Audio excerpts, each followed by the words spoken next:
یہاں آپ کو اپڈیٹ کریں گے۔ نواز شریف کی سربراہی میں جاتی عمرہ میں نون لیگ کی مرکزی قیادت کا اجلاس جاری ہے، جس میں خیبر پختونخوا اور سندھ کے لیے ٹکٹوں کا اعلان کیے جانے کا امکان ہے۔ نون لیگ نے بقیہ حلقوں میں اپنے امیدواروں کو انتخابی ٹکٹ جاری کرنا شروع کر دیے۔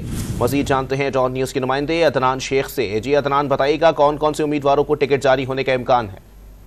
جی بالکل، مسلم لیگ نون کی مرکزی قیادت کا اہم اجلاس جاتی عمرہ میں جاری ہے اور اس سے مشاورتی اجلاس کی صدارت پارٹی قائد نواز شریف کر رہے ہیں، جس میں لاہور کے قومی اسمبلی کے حلقوں میں جو پارٹی ٹکٹ ہے اس کے اعلان جو ہے وہ آج متوقع ہیں، جبکہ مشاورتی اجلاس میں پارٹی کے صدر شہباز شریف، رانا ثناء اللہ، مریم نواز، سفر ملک کھوکھر، عطا تارڑ، اسحاق ڈار بھی شریک ہیں، جبکہ نواز شریف کی زیر صدارت آج کے اجلاس میں خیبر پختونخوا اور سندھ کی ٹکٹوں کا بھی اعلان متوقع ہے۔ اور کیونکہ اس سے پہلے لاہور کے کیونکہ تمام اضلاع کے جو ہے وہ جو ٹکٹوں کے اعلانات تھے وہ کر دیے گئے، تاہم لاہور کے ضلع کے جو ہے وہ ٹکٹوں کے بھی اعلانات باقی ہیں اور بڑا اہم اجلاس ہے۔ اس کے بعد جو ہے مسلم نون جو ہے لاہور ضلع لاہور کی جو ٹکٹ ہیں ان کے اعلانات کرے گی۔ جی بہت شکریہ عدنان شیخ اپڈیٹ کرنے کے لیے۔